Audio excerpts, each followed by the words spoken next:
नमस्कार दोस्तों। आज मैं नायर का जो एग्जाम हुआ था असिस्टेंट पर्सनल ऑफिसर का 17 मार्च को, उसके बारे में कुछ क्वेश्चंस को डिस्कस करने के लिए आया हूं। तो सीधे हम क्वेश्चंस में चलते हैं। सामने आपको दिख रहा होगा नायर का क्वेश्चन पेपर। इसमें जो पहला क्वेश्चन है, इसमें under which rule of Indian railway establishment code volume 1 the authority higher than the appellate or reviewing authority, as the case may be, can reappoint a railway servant in cases where an appeal was preferred or review was done and the action of dismissal, removal or compulsory retirement from service was upheld on appeal review by an authority other than railway board। Hindi को हम पढ़ें तो हिंदी में भारतीय railway स्थापना संहिता खंड 1 की किस नियम के तहत अपीलीय समीक्षा अधिकारी से उच्चतर अधिकारी जैसा भी मामला बनता हो, जो एक रेलवे कर्मचारी को फिर से नियुक्त कर सकता है ऐसे मामले में जहां अपील की गई थी या समीक्षा की गई थी और रेलवे बोर्ड के अलावा किसी अन्य प्राधिकारी द्वारा अपील, समीक्षा पर सेवा से बर्खास्तगी, निष्कासन या अनिवार्य सेवा मुक्ति को बरकरार रखा गया था। सीधे तौर पे समझाने के लिए बता दूं, मेरा शायद तीसरा वीडियो था डीआर के ऊपर, जो क्विज कंपटीशन मैंने लिया था। उसमें डीआर के ऊपर काफी सारे क्वेश्चंस मैंने बताया था, उसमें जाएंगे। ये करीब मई 2020 का मेरा क्विज कंपटीशन था और जिसमें मैंने क्वेश्चन डाला था कि कोई भी डीआर के तहत कई मामले बनते हैं। एक तो डिसिप्लिन अथॉरिटी, जो डीए ने एनआईपी में किसी कर्मचारी को रिमूव कर दिया हो, डिसमिस कर दिया हो या कंपल्सरी रिटायरमेंट कर दिया हो और कर्मचारी ने अपील रिवीजन नहीं किया हो, तो रेलवे से उसको निकाला जा चुका है। तो डीआर में अपील रिवीजन के अलावा एक और रेलवे में नियम है कि कर्मचारी वापस रेलवे में आने का, तो या तो डीआर के अंदर अपील या रिवीजन के तहत वो वापस आ सकता है, या किसी वजह से कर्मचारी ने अपील या रिवीजन नहीं किया है और वह रीअपॉइंटमेंट के थ्रू, एक प्रोविजन है हमारा, उसके थ्रू आ सकता है। ये मैंने 2020 में बताया था, मेरे वीडियो में है। इसके अलावा एक और चांस मिलता है कि कर्मचारी ने को डिसिप्लिनरी अथॉरिटी द्वारा एनआईपी के थ्रू रिमूव, डिसमिसल या कंपल्सरी रिटायरमेंट किया है, उसने अपील किया है, अपील में उसकी जो पेनल्टी थी वो स्टैंड गुड रखी है और कर्मचारी ने फिर लास्ट जो था रिवीजन किया है, रिवीजन में भी स्टैंड गुड रखा गया है। तो नॉर्मली ऐसा होता है कि जब डिसिप्लिनरी अथॉरिटी यानी अनुशासनिक प्राधिकारी ने कोई भी सजा दी है, रिमूवल, डिसमिसल, कंपल्सरी रिटायरमेंट की, और अपील और रिव्यू पे स्टैंड गुड रखा जाता है, तो एम्प्लॉय सोचता है कि उसकी जो चैनल है वो खत्म हो गई है। डीआर के हिसाब से चैनल खत्म हो गया है, लेकिन रेलवे में एक प्रोविजन है हमारे एस्टेब्लिशमेंट कोड में कि क्या उसको ऐसे मामले में पुनर्नियुक्त किया जा सकता है, रीअपॉइंटमेंट किया दिया जा सकता है। वो मैंने उस वीडियो में बताया था, वही क्वेश्चन 2020 में जो मैंने बताया था वो क्वेश्चन डाला था। तो मैं बता दूं आपको, क्वेश्चन जो है हमारा, ये हमारा चैप्टर 4 है, extension service and reappointment of persons previously in government service. इसमें हमारा जो 402 है, 402, इसमें नोट में लिखा हुआ है कि railway servant who is dismiss, remove और compulsory retired from service is to be re-employed by an authority vested with such power either under this rule और delegated made thereunder this should not be done without the specific approval of the authority indicate below। यानी इन cases where, यानी कोई कर्मचारी है उसको remove, dismissal या compulsory retirement दिया गया है, तो नीचे लिखे जो पावर के तहत उसको दोबारा लिया जा सकता है, कहा गया है। इसमें कहा कि in case where no appeal was preferred or no review was done, यानी किसी मामले में डिसिप्लिनरी अथॉरिटी, अनुशासनिक प्राधिकार ने रिमूव किया है और आगे उसको कोई अपील या रिवीजन नहीं किया गया, तो ऐसे मामले में authority next higher than the authority who has dismiss, remove, compulsory retirement, यानी डिसिप्लिनरी अथॉरिटी पर जो नेक्स्ट अथॉरिटी होगी, यानी कि अपील अथॉरिटी जो है उसको रीअपॉइंट कर सकती है। और दूसरे में कहा गया in cases where appeal was preferred of review was done, the action of dismissal, removal or the compulsory retirement from service was upheld on the appeal review by an authority other than the railway board। अगर revision हो गया तो revision के बाद जो next authority होगी, the higher authority higher than the appellate reviewing authority as the case में। तो किसी मामले में डिसिप्लिन अथॉरिटी ने सजा दी और अपील और रिव्यू पे स्टैंड हुआ, तो रिव्यू के बाद जो नेक्स्ट अथॉरिटी होगी वो उसको रीअपॉइंट कर सकती है। ये हमारा जो चैप्टर 4 है इंडियन रेलवे एस्टेब्लिशमेंट कोड का, चैप्टर 4 का 402 पैरा, ये मैंने 2020 में बताया था, वही क्वेश्चन यहाँ पूछा गया इसमें। तो इन्होंने ये पूछा कि किस नियम के तहत लिया जाता है, तो नियम 401, 401, 402, 403, 404, तो यहाँ हमारा जो हो जाता है 404, ये हमारा 402, ये सही आंसर इसमें हो जाता है। अगला क्वेश्चन हमारे इसमें आएगा, railway servant who has acquired lien on a post retains the lien on that post. Lien के ऊपर मैंने रिसेंटली एक रेजिग्नेशन और लियन के ऊपर मैंने मास्टर सर्कुलर किया था कुछ दिन पहले, उसी पे लकीली क्वेश्चन आ गया है। In this regard which among the following is not correct. Lien के ऊपर जो बातें बताई थी उसमें इन्होंने कहा कि नीचे में से कौन सी बातें सही नहीं है। पहला है, during joining time on transfer to another post unless he is transfer along with his title to a post on low post. यानी ज्वाइनिंग टाइम पे मैंने बताया था लियन आपको ड्यूरिंग ज्वाइनिंग लाइफ पिछले स्टेशन पे जब आप थे उसका लियन ड्यूरिंग ज्वाइनिंग टाइम पे रहता है, अदरवाइज आपके पोस्ट के साथ ही ट्रांसफर किया तो अलग बात है। नॉर्मली ज्वाइनिंग टाइम पर आपका लियन रहता है पिछले पोस्ट का। ड्यूरिंग लीव में आपका लियन रहता है, सही है ये भी। अंडर सस्पेंशन, किसी भी कर्मचारी सस्पेंशन में लियन उसको मेंटेन रहता है।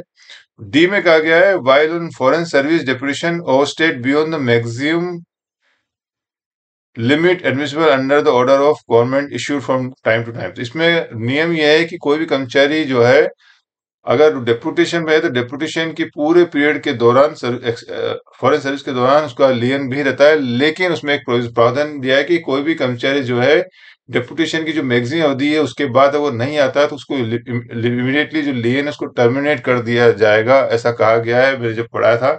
तो यहाँ इन्होंने कहा है कि ओवर स्टे के दौरान भी मेंटेन किया जाएगा, तो ये चीज गलत हो जाती है। ये ओवर स्टे वाली जो बात है ये गलत हो जाती है आपकी, तो इसके हिसाब से ये आपका डी जो पूरा गलत हो जाता है। तो इसमें आंसर जो हो जाएगा हमारे ए बी सी सही हो जाएंगे। जिसमें ऑप्शन दिया केवल ए, केवल सी, केवल डी, क्या इनकरेक्ट बोला था इन्होंने, विच इज नॉट करेक्ट। तो इसमें डी हो जाएगा आपका, ये सही हो जाएगा आपका कि ये डी जो है इनकरेक्ट है आपका। तो ये आपको क्वेश्चन पढ़ना पड़ेगा, करेक्ट पूछा है तो इनकरेक्ट पूछा। करेक्ट अगर उसमें क्या क्या करेक्ट है तो फिर एबीसी आंसर होता है, क्योंकि इन्होंने नॉट करेक्ट बोला था, डी इसका नॉट करेक्ट, डी सही आंसर हो जाएगा इसका 3 नंबर। अगला क्वेश्चन है, which of the following is correct about the retention of लियन on selection of on the basis of forwarding application. तो एक और लियन का बात हुई थी कि लियन हमारा जब किसी कर्मचारी का हम एप्लीकेशन फॉरवर्ड करते हैं कहीं बाहर सिलेक्शन हो जाता है, उसके ऊपर भी नियम है। पहला कहा गया है, क्या correct which of the following is correct की बात की तो हमको देखना पड़ेगा क्या करेक्ट है। If a permanent railway employ selected on basis of the application for the post in other central government department offices, his lien may be retain in the parent department for the period of 2 years। बिल्कुल सही है, 2 साल। कोई भी कर्मचारी जब बाहर जाता है डेपुटेशन में दूसरे गवर्नमेंट में जाता है तो 2 साल तक हम उसका लियन जो है मेंटेन करते हैं, ये सही हो जाएगा। Temporary railway servant with less than 2 years service will required to sever connection with the railway in case of their selection for outside. इसमें मैं बता दूं कईयों को इंग्लिश का इश्यू थे, सीवियर कनेक्शन का होता है संबंध विच्छेद करना, यानी आपको संबंध तोड़ना। यही हम हिंदी में पढ़ेंगे अपन। 2 वर्ष से कम सेवा वाले अस्थायी रेलवे कर्मचारी को बाहरी पदों के लिए चयन के मामले में रेलवे के साथ संबंध रखने की आवश्यकता होगी, ये गलत हो जाएगा, संबंध विच्छेद करने की आवश्यकता होगी। यह विच्छेद वर्ड नहीं, मिसिंग है यहाँ पर। तो सीवियर कनेक्शन मतलब आप संबंध विच्छेद करना, संबंध को तोड़ना। तो ये थोड़ा सा हिंदी का जो लोग सिर्फ हिंदी पढ़ते हैं उनके लिए थोड़ा सा इश्यू आएगा कि ये गलत हो जाएगा आपका, हिंदी गलत है, इंग्लिश में सही है संबंध को। तो ये भी सही है, जो टेम्परेरी रेलवे सर्वेंट है जिनकी 2 साल से कम सर्विस है वो उनके लिए लियन मेंटेन नहीं किया जाएगा, ये मैंने बता चुका हूँ। आपके जो लियन का जो मास्टर सर्कुलर था। तीसरा है, when a permanent railway servant has joined a department office where he is not confirm within a period of 2 years due to some reason, he may in exceptional cases be permitted to retain the lien in parent department office for more than। तो जैसा कि मैंने बताया था कि कोई भी कर्मचारी को जब बाहर भेजते हैं डेपुटेशन पे तो नॉर्मली 2 साल का लियन रखते हैं। तो और इस विशेष परिस्थिति में किसी वजह से वहां वो रेगुलर नहीं हो पाता, उसको वहां पे लियन नहीं मिल पाता, तो हम विशेष परिस्थिति में 1 साल और यानी टोटल 3 साल हम लियन रखने का प्रावधान हमारे नियम हमारे जो भी रूल्स में है। तो ये भी सही हो जाएगा। और फिर लास्ट में इसमें कहा गया है, when a permanent railway servant has joined a department office where he is not confirm within a period of 2 years due to some reason, he may in exceptional circumstances be permitted to retain the lien in the parent department office for 1 more year which can be further extended for 1 more year। तो ये चीज गलत होती है, 1 more year तक तो सही है, यहाँ तक सही है। आगे उनका है विच can be further extended for 1 more year, यानी कि टोटल 4 साल हो जाते हैं, तो ये गलत हो जाएगा। मैक्सिमम 3 साल तक ही किसी आदमी का रिटर्न रखेंगे, उसके बाद नहीं रखा जाएगा। उसके बाद कर्मचारी को वापस आना ही पड़ेगा, नहीं आएंगे तो लियन खत्म कर दिया जाएगा। तो ये जो 1 more year का, ये इन्होंने लैंग्वेज को थोड़ा सा चेंज किया है कन्फ्यूज करने के लिए कि आपको किसी सब्जेक्ट के ऊपर कितनी गहराई है, तो ये क्वेश्चन गलत हो जाएगा आपका। तो इसमें बताया क्या क्या सही है, तो ए बी सी सही हो जाएगा। इसमें देख लेते हैं हम, A B C, A B D all are correct, none of the. तो इसमें आपका पहला वाला सही हो जाएगा, ए बी सी। अगला क्वेश्चन है, which of the following is correct about the leave not due. Leave not due हमेशा काफी इंपॉर्टेंट सब्जेक्ट रहा है एग्जाम के पर्पस में। जनरली डब्ल्यू के एग्जाम और एपीयू के एग्जाम में भी कहीं ना कहीं घुमा घुमा के लीव नोट ड्यू पूछते हैं। तो मैं आपको ये कहूंगा, leave not due, leave rule के ऊपर अच्छे से आप स्टडी कर लें। Leave not due during the entire service shall be limited to maximum 360 days और मेडिकल सर्टिफिकेट। तो 360 डेज भी होना चाहिए और मेडिकल सर्टिफिकेट होना जरूरी है। तो ये पहला बस सही है, करेक्ट बोला है इन्होंने। बी में कहा है, leave not to shall be limited to the leave on half average pay a railway servant he is likely to earn thereafter. ये भी बहुत इंपॉर्टेंट है। कोई भी कर्मचारी है, मान लीजिए अगले 10 साल में रिटायर हो रहा है, तो 10 साल के अंदर अब उसको लीव नोट लेनी है, तो अगले 10 साल में वो 20 के हिसाब से 200 अर्न करेगा, तो 200 ही उसको मिलेगा, ना कि 360। तो जितनी वो इन फ्यूचर अर्न करेगा, ये एक्चुअल में देखा जाए तो लीव नोट ड्यू एचएलएपी जो हमको मिलती है, उसको एडवांस में हम क्रेडिट लेते हैं, लोन टाइप का मान सकते हैं। तो वो है, तो जितनी अर्न करेगा उतना ही मिलेगा। 360 के लिए आपको 360 अर्न करना जरूरी होता है, यानी 18 साल होने जरूरी है। अगर आप करते हैं तो, नहीं तो आपको जितनी बच्ची सर्विस है उसके हिसाब से मिलेगा। नॉर्मल आदमी जो नई नौकरी में आया तो उसके लिए थोड़ा मार्जिन मिल जाएगा। बाकी अगर आप अर्न नहीं कर पाते 360 डेज, जितना आपकी सर्विस बाकी है, नहीं तो आपको नहीं मिलेगा। तो आपको उतना अर्न करने की कैपेसिटी होनी चाहिए। तो ये भी सही है आपका, ये दोनों सही हो गए। सी में कहा गया, where a railway servant who having availed himself of leave not due returns to duty but resign or retires from service before he earn such leave shall be liable to refund the leave salary to extend the leave has not been earned subsequently। ये भी एक नियम है कि कोई कर्मचारी ने leave not due ले लिया, लेकिन किसी वजह से, किसी स्पेशल सर्कमस्टांसेस में वजह से उसको अगर रिजाइन रखना पड़ रहा है, रिटायरमेंट ले रहा है, तो उसको जो है पैसा जमा करना पड़ेगा, रिफंड करना पड़ेगा। ये भी सही है। और लास्ट में लिखा हुआ है, leave not due may be granted to temporary railway servant who are suffering from TB, leprosy, cancer और mental illness for a period not exceeding 360 days. तो बोला टेम्परेरी रेलवे सर्वेंट को भी 360 डेज देगा during the entire service on medical service. यहाँ इन्होंने irrespective of the years of service, railway services complete, irrespective बोला है। बाकी हमारा जो नियम है उसमें 1 साल की सर्विस का बताया गया है। इसमें आंसर मैं आपको बता देता हूँ आपको। ये ये लीव नोट में कंडीशन वही सारी बातें बताई है कि हमारा चैप्टर 5 है इंडियन रेलवे एस्टेब्लिशमेंट कोड का, जिसमें पैरा है 528 528 लीव नोट ड्यू। इसमें कहा गया है, leave not due shall be limited to the leave on half average pay is likely to earn वाली बात की गई, 360 डेज की बात कही है इन्होंने। और रिजाइन वाली बात इन्होंने इसके अंदर की है, ये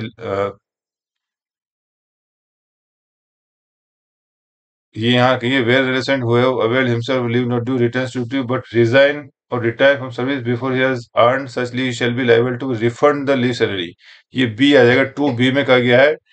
तो ये सब सही हो गया। इसमें जो हम जो बात कर रहे हैं क्वेश्चन में, वो 529 में लिखा हुआ है, leave not due to temporary railway servant, leave not due may be granted to temporary railway servant who are suffering from TB, leprosy, cancer, mental illness for a period not exceeding 360 days during the entire service on medical ground if the railway servant concerned has put in at least 1 years of railway service। तो ये जो condition को उन्होंने घुमा दिया है नायर ने, और यहाँ पे इरेस्पेक्टिव कर दिया, इसकी वजह से ये हो जाएगा गलत। तो हमारा इसमें क्या करेक्ट बोला पूछा है, तो ए बी सी सही हो जाएगा इसमें आंसर। इसमें भी the A B C are only correct, ये कहा गया इसके अंदर। तो हम आगे चलते हैं अगले क्वेश्चन में। क्वेश्चन नंबर 5 है, the minimum benchmark required at present for considering an employ under MSCP. बड़ा ही सिंपल क्वेश्चन है। एमएससीपी के अंदर अभी मिनिमम जो बेंचमार्क रखा है वो वेरी गुड रखा है। ये बहुत इजी क्वेश्चन डाल दिया इन्होंने। तो ये हमारा इसमें आंसर 2 हो जाएगा, वेरी गुड। इसमें क्वेश्चन कई लोग पूछते हैं, अलग अलग रेलवे अलग चलते हैं कि क्या बेंचमार्क को एवरेजिंग करना है। तो रेलवे बोर्ड ने 2010 में 25/2010 में एवरेजिंग करने का आ गया है। एवरेजिंग इसका मतलब होता है कि अगर आपका एक गुड है, एक वेरी गुड, एक आउटस्टैंडिंग है, तो तीनों मिला के अगर 12 नंबर हो रहे हैं तो मिलना चाहिए। तो कई जगह फॉलो हो रहा है, कई जगह अभी भी लोग बोलते हैं नहीं तीनों में वेरी गुड होना चाहिए, तो अलग अलग है। मेरा इंटरप्रिटेशन इसमें है कि तीनों में अगर एवरेजिंग में 12 नंबर आ रहा है तो रेलवे बोर्ड का जो सर्कुलर है 25/2010 उसके हिसाब से, एवरेजिंग के हिसाब से लास्ट 3 साल के सीआर में अगर 12 नंबर हो रहे हैं तो उसको हमेशा मिलना चाहिए। Question number 6, a railway employee wants to change his name uh, to a new name. What are the procedure to be followed by him? ये मैं नेम चेंज का भी रिसेंटली एक वीडियो बनाया हुआ, उसमें मैंने काफी डिटेल में बताया हुआ है। पहला है execute a deed in form number 75 और अपेंडिक्स 9 ऑफ आईआरएम, ये सही है ये आपका। दूसरा, publish the change of name in prominent newspaper में, आपको 2 न्यूज़पेपर में या एक न्यूज़पेपर में आपको बताना पड़ेगा, पब्लिश करना पड़ेगा। फिर publish the change of name in gazette, gazette में नोटिफाई कराना पड़ेगा, ये आपका प्रोसीजर है हमारा। Change is name in all education certificate as prerequisite, ये हमारा जो है गलत हो जाएगा। एजुकेशन डॉक्यूमेंट में नाम चेंज नहीं होता है, तो ये आपको नहीं करवाना है, तो आपको ABC ही करवाना है। तो इसमें जो आंसर हो जाएंगे नेम चेंज के लिए ABC, आपका ये 2 नंबर में ABC है, तो ये आपका सही हो जाएगा। अगला क्वेश्चन 7 है, selection to fill up vacancies in group B in safety category which vacancy reserved for SC/ST is under process in this connection, which of the following statement are correct? अब ग्रुप बी का selection है safety post के लिए, SC/ST की vacancy के मामले में क्या प्रोसेस में क्या सही है? पहला है, if adequate number of SC/ST are not available within the field so determined for consideration again reserved vacancy, the field should be extended to 5 times the number of vacancies and only those SC/ST coming in the extended zones extended field and not the others should be consider. तो जो नियम है हमारे selection का normally हम selection में 3 गुना बुलाते हैं, और 3 गुना में अगर किसी वजह से SC/ST कर्मचारी नहीं आ पाते हैं तो हम उसको एक्सटेंड करके 5 गुना हम नीचे जाते हैं, उसमें सिर्फ SC/ST के लिए जाते हैं, जनरल वाले के लिए नहीं जाते हैं। तो पहला बिल्कुल सही आ जाता है इसमें। दूसरा, if adequate number of SC/ST are not available within the field so determined for considering against reserve vacancies, the field should be extended to 5 times the number of vacancies and those including all those, जो including है ये गलत हो जाएगा। सिर्फ SC/ST के लिए 5 times जाता है, बाकी जो जनरल है उनके लिए सिर्फ 3 टाइम्स रहता है, ये हमारा गलत हो जाएगा। In case of shortage of reserve employees in the normal zone plus extended zone of constitution, the SC/ST employees who are down the seniority are also eligible to appear selection, ये गलत है, ये भी ऐसा नियम में 5 टाइम जाते हैं हम लोग। If the adequate number of SC/ST are not available within the field so determined for consideration against reserve vacancy, the field cannot be extended further, ये तो ये चूंकि ये गलत है तो इसमें सिर्फ A ही सही होगा हमारा, 7वें का केवल A ही सही है इसमें, ये हमारा सही हो जाएगा।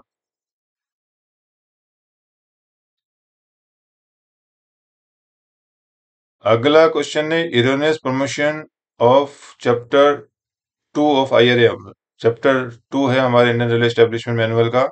Sometime due to administrative error staff are overlook for promotion to higher grades, broadly loss of seniority due to the above can be 2 types. जो इरोनियस प्रमोशन होते हैं उसको 2 भागों में बांटा गया है कि 2 तरह, जैसे मेडिकल डिक्लेरेशन 2 तरह के होते हैं, पार्शियली और totally medical invalidation. Same erroneous promotion भी 2 तरह के होते हैं। एक तो होता है कि आपको कर्मचारी को प्रमोशन मिला ही नहीं है अभी तक, इंतजार में प्रमोशन में, और दूसरा होता है कर्मचारी को प्रमोशन तो मिला है लेकिन जिस तारीख से ड्यू था, यानी उसको जूनियर को जिस तारीख से मिला उस तारीख से नहीं मिला है। इसमें ये क्या गया, where person has not be promoted at all because of administrative error. One में आज तक मिला ही नहीं उसको एडमिनिस्ट्रेटिव एरर की वजह से। दूसरा है person has been promoted but not on the date from which he would have been promoted but for the administrative error, यानी कि प्रमोशन तो मिल गया उसको लेकिन जब से मिलना चाहिए एज पर रूल, यानी कि उसके नेक्स्ट जूनियर से उस डेट से नहीं मिला है उसको, तो दोनों को ही हम एरोनियस प्रमोशन मानते हैं। क्वेश्चन पूछा है which of the following is correct about the above mentioned IN provision, इसमें क्या सही होता है? The staff who have lost promotion on account of administrative error should on promotion be assigned correct seniority vis-a-vis their junior already promoted irrespective of the date of promotion। तो नियम यही है, कोई भी कर्मचारी का जब हमको मालूम चलता है एरोनियस प्रमोशन हो गया है तो फिर हम उसकी सीनियरिटी देते हैं, इमीडिएटली जूनियर की डेट से ही हम सीनियरिटी देते हैं, तो ये सही हो जाएगा। इसमें बी में कहा है कि pay in the higher grade of promotion may fix proforma at the proper time. जब हम किसी कर्मचारी को, मान लीजिए आपका जूनियर जो है उसमें 2020 से प्रमोशन हो गया, जो इरोनियस प्रमोशन जो बंदा है जो जो बंदे को प्रमोशन नहीं मिला है, जो ग्रीवेंसेस है, वो मान लीजिए 2024 में अभी प्रमोशन हुआ है, तो हम उसको 2020 में से इसको प्रमोशन दे देंगे और प्रमोशन दे के सीनियरिटी में उसको जो 2020 में जो बंदा प्रमोट हो उसके ऊपर रखेंगे, और लेकिन फिक्सेशन नहीं देंगे। फिक्सेशन का जो रूल है उसमें कहा गया है कि उसको परफॉर्मर दिया जाएगा और एरियस भी नहीं दिया जाएगा। ये प्रोविजन है, इसमें भी ये बातें लिखी है कि परफॉर्मर दिया जाएगा। तो enhance pay may be allowed from the date of actual promotion, ये भी सही है। No arrears on this account shall be payable as he did not actually shoulder the duties and responsibility of the harvest। चूंकि उसने higher post की duties responsibility नहीं की है, तो उसको एरियस भी नहीं दिया जाएगा और पेमेंट भी जिस दिन से उसने ज्वाइन किया, अभी 24 में ज्वाइन किया, तो 24 से ही मिलेगा। तो इसमें जो एरोनस प्रमोशन की जो 4 बातें, इंपॉर्टेंट बातें, चारों चारों उन्होंने वैसी वैसी लिख दी है। तो इसमें जो हमारा आंसर हो जाएगा ABCD। All options ABCD are correct. 9 में कहा गया है with regard to selection which of the following statement is are true. पहला लिखा है the person who have express their unwillingness should not be recount for determine the zone of consideration and additional person leave of them may be called for selection. ये जो selection का जो नियम है कि मान लीजिए आपको 10 वैकेंसी है, 10 वैकेंसी के सामने 3 गुना बुलाना है, तो 3 गुना में अगर लोग पहले से अनविलियंस देते हैं, मान लीजिए 30 के सामने 10 लोगों ने अनविलियंस दे दिया है, तो हम 30 की और हम नीचे 10 और जाएंगे, यानी 40, सीरियल नंबर 40 तक हम बुलाएंगे लोगों को। तो ये एक नियम है, तो ये बिल्कुल सही है ये। इसमें दूसरा बोला if a candidate without giving unwillingness does not appear in the selection be taken in recording and therefore be called for supplementary eligible. इसमें कहा गया है कि किसी कर्मचारी ने अनविलियंस नहीं दिया गया है, तो फिर उसको सप्लीमेंट्री के लिए बुलाया जाएगा अगर वो एलिजिबल है, तो बिल्कुल सही है। अब एलिजिबल कैसा होगा? एलिजिबल में 3 ही कंडीशन होती है कि मान लीजिए कोई कर्मचारी ने एनालिसिस नहीं दिया है, वो उसने अटेंड नहीं किया है, अगर उसने वो सब सिक में था, उसको एडमिनिस्ट्रेटिव लेटर नहीं मिला उसको कि एग्जाम है, और तीसरा कंडीशन है कि एडमिनिस्ट्रेशन उसको किसी कारण से छोड़ने में असमर्थ रहा। सिर्फ 3 ही कंडीशन में से कोई भी एक कंडीशन फुलफिल होती है तो उसको एलिजिबल माना जाएगा, उसको सप्लीमेंट्री बुलाया जाएगा। ये 3 कंडीशन फुलफिल नहीं होती, मान लीजिए वो छुट्टी पे था, शादी में गया था, या कुछ और रीजन से नहीं गया, तो फिर उसको एलिजिबल नहीं मानेंगे। तो इसके हिसाब से दूसरा भी सही होता है। If a candidate gives his unwillingness on the subsequent date after the selection commence, additional person can be called to compensate that person. तो मैं बता दूं आपको, सिलेक्शन प्रोसेस स्टार्ट होने से पहले आपको अनविलियंस देना है, बाद में देने से उसका कोई मतलब नहीं है, तो एडिशनल लोगों को नहीं बुलाया जाएगा। तो ये आपका गलत हो जाएगा इसके अंदर। तो ये हमारा ए और बी सही हो जाएगा। 9 का ए बी ये सही है हमारा। Question number 10, who among the following can be considered for ad hoc promotion to group B post in an avoidable circumstance. अपरिहार्य परिस्थिति में ग्रुप बी पदों में एडॉक प्रमोशन तथा पदोन्नति के लिए निम्नलिखित में से किस पर विचार किया जाएगा? सीनियर मोस्ट एलिजिबल एम्प्लॉय, जो सीनियर मोस्ट है सीनियरिटी लिस्ट में, उसको बुलाया जाएगा। दूसरा है senior most employee among who appear in the earlier selection pass the attendance, जो पिछले सिलेक्शन में जो सीनियर मोस्ट था, जो पास हुआ है रिटन टेस्ट में, उसको बुलाया जाएगा। तीसरा, on the basis of seniority comes solidarity from amongst all eligible candidates who appear in the earlier selection irrespective whether they passed the written examination or not। यानी सात जितने भी अभ्यर्थी उसमें बैठे थे, चाहे पास हुए चाहे फेल हुए, सभी को बुलाया जाएगा वरिष्ठता सह उपयोगिता के आधार पर। इसमें का नन ऑफ दी अबव। इसके अंदर मैं बता दूं आपको, ये जो क्वेश्चन उठाया इन्होंने मास्टर सर्कुलर में से उठाया हुआ है। मास्टर सर्कुलर बता देता हूं आपको, ये मास्टर सर्कुलर ये नहीं है, ये है, ये हमारा ad hoc promotion group B master circular number 68 है। आप नेट में सर्च करेंगे तो आ जाएगा मास्टर सर्कुलर नंबर 68। इसमें ad hoc promotion to group B post, इसमें कहा गया in the event of ad hoc arrangement still being becoming necessary due to unavoidable contingencies like injection from court of law, such appointment should be made on the basis of seniority cum suitability from amongst all eligible candidates who appear in the earlier selection, irrespective of whether they pass the written examination or not in earlier selection and they become eligible for employment or not। तो ये condition इन्होंने 19.2 से लिया है इन्होंने, तो इसमें सी सही हो जाएगा। इसमें ये वाला सही हो जाएगा, मास्टर सर्कुलर से उठाया हुआ इसको क्वेश्चन को। क्वेश्चन नंबर 11 है, an employee who failed in the TET test conducted earlier can be tested again only after completion of from the date of earlier TET test कोई भी कर्मचारी अगर टेट टेस्ट में फेल हो जाता है तो उसको दोबारा कब बुलाना है, कितने समय के बाद बुलाना है, तो इसमें एक 1 ईयर, 3 मंथ, 6 मंथ और नन ऑफ द लिखा हुआ है। इसकी भी मास्टर सर्कुलर हम देखेंगे तो यहाँ ये लिखा हुआ है, मास्टर सर्कुलर जो 31 है हमारा। एन एम्प्लॉय फाइलिंग इन, ये 37 होगा ये।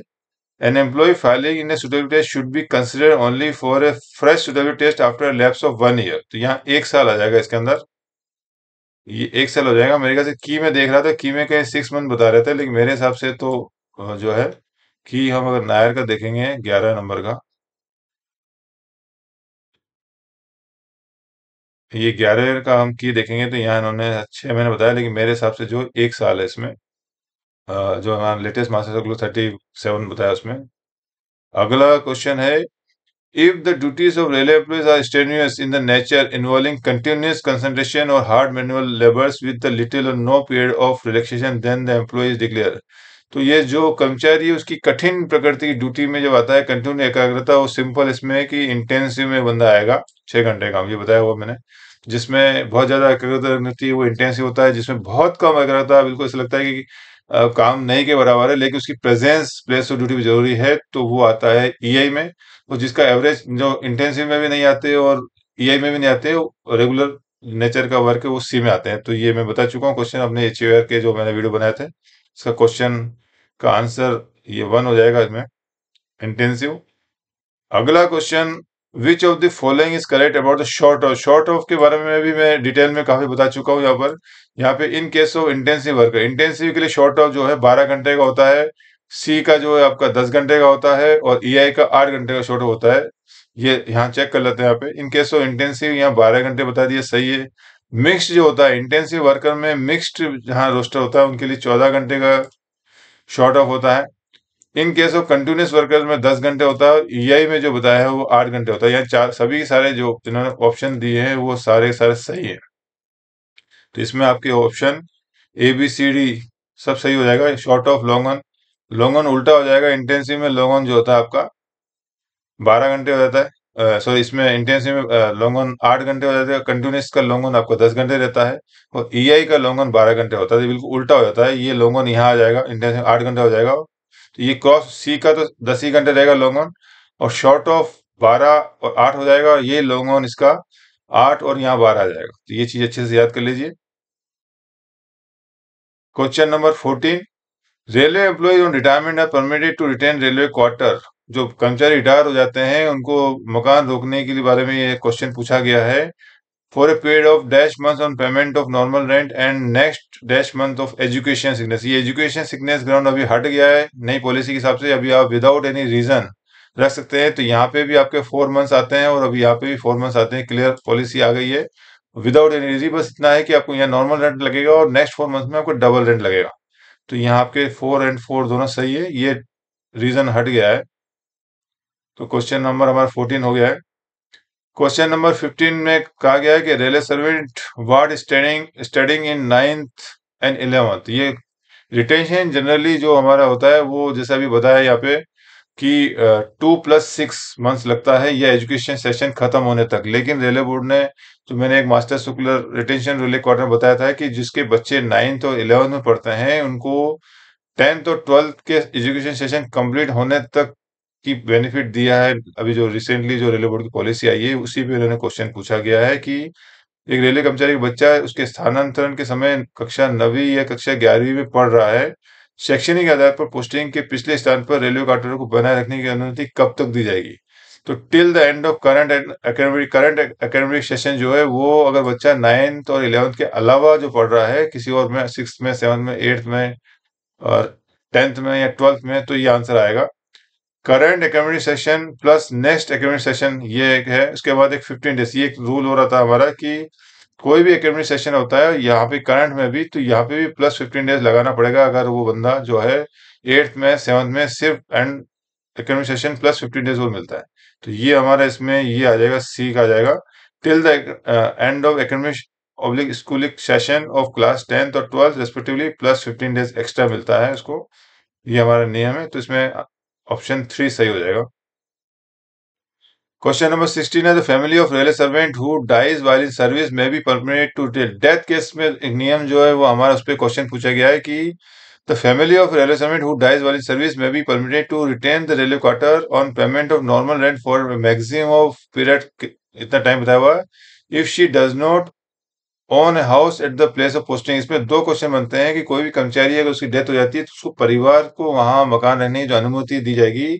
अगर उनके पास खुद का मकान है तो फिर वो 12 महीने होता है और खुद का मकान नहीं है तो 24 महीने उसको मिलता है, यही नियम है। तो यहाँ उन्होंने पूछा कि उनकी फैमिली के पास डज नॉट ऑन है हाउस, मकान नहीं है, तो मकान नहीं है के मामले के ऊपर यहाँ पर 24 महीने हो सकता है। और अगले में कभी होता है एलडीसी में क्वेश्चन पूछते हैं कि शी डज है ऑन मकान या नॉट हट जाए तो फिर आपका आंसर इसमें चेंज हो जाएगा, 12 महीने हो जाएगा। फिलहाल उन्होंने मना किया है कि वहां पे प्लेस ऑफ पोस्टिंग में कोई मकान नहीं है। और ये भी ध्यान रखना पड़ेगा कि प्लेस ऑफ पोस्टिंग में होना चाहिए मकान, किसी और नेटिव में मकान करके ना कंफ्यूज कर सकता है। नया जिस तरह के क्वेश्चन आ रहे हैं, अगर नेटिव में मकान है तो फिर आपको ये माना जाएगा कि प्लेस ऑफ पोस्टिंग में मकान नहीं है तो 12 महीने दिया जाएगा। तो अलग अलग तरह के क्वेश्चन को घुमाया जा सकता है। क्वेश्चन नंबर 17 है which of the following statement are true. In Group C, the normal period of service required to be completed in the lower grade for promotion is 2 years. कोई भी ग्रुप में पदोन्नति के लिए 2 साल का सर्विस होना चाहिए निचली ग्रेड में, ये बिल्कुल सही है। The normal period of service required to be completed in lower grade for promotion to be filled at the time of actual, बिल्कुल सही है। सिलेक्शन करने के टाइम पे या हम जब सुटेबिलिटी कर रहे हैं तब 2 साल नहीं हो, 1 साल हुआ, कितना भी हो चलेगा, लेकिन सिलेक्शन करने के बाद पैनल पर अगर बंदा आ गया तो प्रमोशन हम तभी करेंगे जब 2 साल पूरा करेगा। ये भी सही है। The normal period of service required to be completed in lower grade for promotion, excluding running category, can be relaxed to 1 year with the approval of GM. ये 2 साल का जो पीरियड है वो रनिंग कैटेगरी के अलावा बाकी कैटेगरी में रिलैक्स किया जा सकता है जीएम के द्वारा, ये भी सही है। और यहाँ पे लिखा हुआ the normal period of service required to be complete in lower grade for promotion including running staff can be relax, running staff को रिलैक्स करने का प्रोविजन नहीं है, तो इसलिए ये गलत हो जाएगा हमारा। तो ये इसमें ए बी सी सही है, इसमें तो A B C alone are correct. 18वां क्वेश्चन है the appointing authority shall if it is of the opinion that it is in the public interest to do so have the absolute right to retire a rail servant in group C service or post who is not governed by any pension rule after he has completed 30 years service by giving him notice of not less than 33 months in writing or 3 months of pay and allowance in lieu of such notice, which among the following rules gives such power। किस rule के तहत premature retirement की बात की है हमारे यहाँ पे। एक ये भी बहुत कॉमन क्वेश्चन इस चैप्टर में से अक्सर आते हैं। 1801, 1802, 1803, 1804, इसके ऊपर हम जरा से बात करते हैं। ये हमारा 18 है, इसमें ये चैप्टर है 18 रिटायरमेंट के ऊपर है। 1801 इसमें किसी भी कर्मचारी को 3 महीने पहले रिटायर करने का रूल है। पहला रूल तो 60 ईयर्स का है कि every railway servant shall retire from service on afternoon of the last day of the month in which he attends। जैसे 60 साल होगा उस महीने के आखिरी में उसको रिटायर कर देंगे, और 1 तारीख को है तो पिछले महीने में वही सब कहानी बताई हुई है। उसके बाद हमारा 1802 में जो हमारा 30 साल 55 साल का जो है कंडीशन है वो आपको डिटेल में बाद में कभी बताएंगे। अभी 1802 है। 1803 में पेंशनेबल रूल लिखा हुआ है कि railway servant govern by pension rule. The appointing authority, ये जो हमने पढ़ा था, the appointing authority, if it is of the opinion that it is in the public interest to do so, have the absolute right to retire railway servant governed by pension rule। हमारा जो question था वो था कि who is not governed by pension rule। ये थोड़ा सा इन्होंने ग्रे एरिया में क्वेश्चन डाला है। 1803 जो था वो गवर्न बाय पेंशन रूल था, और 1804 है वो लिखा हुआ है who is not governed by pension rule after he has completed। Same to same है, लेकिन अंतर से इतना है दोनों में 1803 1804 में कि 1804 में who is not governed under any pension rule है, और 1803 में who is governed under pension rule है। तो यहाँ पे इन्होंने 1804 की बात कही है। इसके अंदर मैं आपको दोबारा दिखाता हूँ, ये 1804 वाला है, not govern by pension rule. Question में भी नॉट गवर्न लिखा है, तो इसमें आंसर जो हो जाएगा 1804, ये सही हो जाएगा। 1803 तो इसमें दिया ही नहीं है। अच्छा, कंफ्यूज नहीं किया इसमें। तो ये आपको जो चैप्टर है इसमें से भी लगभग एक नए क्वेश्चन हमेशा आने की संभावना रहेगी। आपको चैप्टर 18 है Indian railway establishment code part 2। तो इसको भी अच्छे से समझ लीजिए, किसी तरह से घुमा घुमा के क्वेश्चन पूछे जा सकते हैं।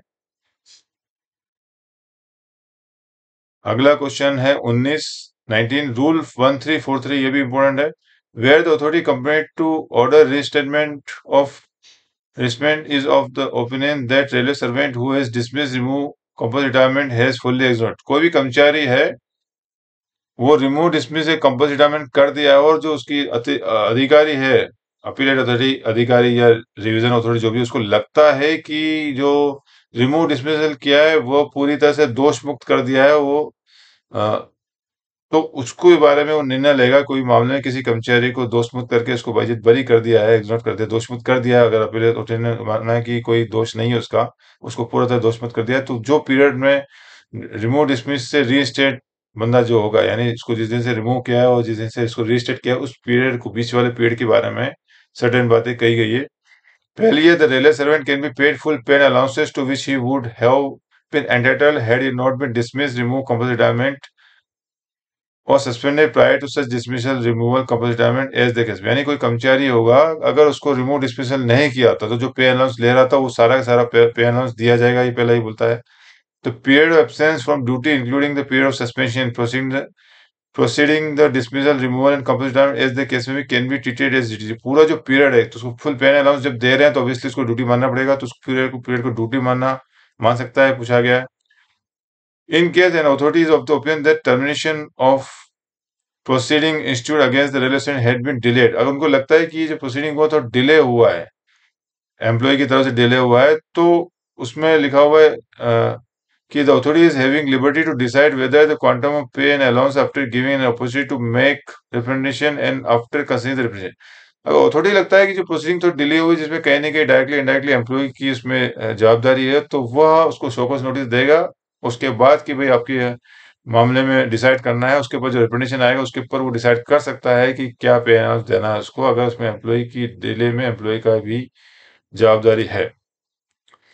डी है, the amount determined under the provision mentioned at C above shall not be less than the substantial allowance or other allowances admissible under the rules। तो अगर मान लीजिए अथॉरिटी लास्ट में शोकॉज नोटिस देके डिसाइड करती है कि क्या पे अलाउंस देना है, तो उसके लिए एक नियम है कि जो सब्सटेंशियल अलाउंस यानी 50% जो मिलता है उससे कम नहीं कर सकता। ऐसा नहीं कि बिल्कुल हम उसको 10% कर दे, तो मिनिमम उसको कम भी करना है तो 90%, 80% और कम से कम 50% उसको देना पड़ेगा, ये डी बोलता है। तो ये चारों चारों बातें सही है। मैं आपको जरा दिखा देता हूँ इसमें, ये 1343 में जो बातें गई है, मैं अलग अलग कलर से हेडलाइंस किया है। Where the authority community stand of the opinion the railway servant, ये सारी सारी बातें इसमें ये कही है, तो ये सारी सारी बातें यहाँ आपको मिल जाएगी 1343 में।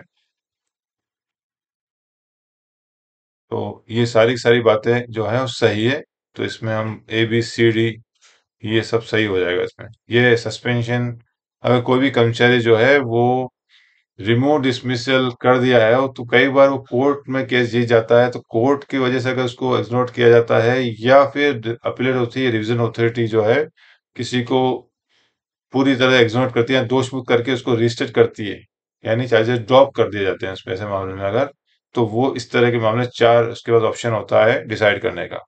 ये हमारा रूल है 1343 Indian railway establishment code chapter 13। और आज का ये लास्ट आखिरी क्वेश्चन कर रहा हूं मैं, what is the medical classification prescribe for recruitment to the post of assistant loco pilot. ALP का जो होता है वो हाईएस्ट मेडिकल क्लासिफिकेशन होता है, जो कि A1 होता है। इसके बाद स्टेशन मास्टर वगैरह आता है जिनका A2 होता है। तो ये बड़ा सिंपल क्वेश्चन है, मेरे ख्याल से सभी को मालूम होगा कि A1 में सिर्फ एएलपी ही आते हैं, तो ये हमारे A1 इसमें सही हो जाएगा। इसी के साथ मैं अपना वीडियो समाप्त करता हूँ। आज कोशिश की बहुत दिनों बाद क्वेश्चन आंसर सोल्व करने की। मेरा वीडियो कैसा लगा, अच्छा लगा प्लीज कमेंट करें, सब्सक्राइब जरूर करें, हमको मोटिवेशन मिलता है। और प्लीज देखते रहें, और आगे इस पेपर को सॉल्व करेंगे, तो कोशिश करूंगा सारे क्वेश्चंस खत्म कर दूं जल्दी जल्दी।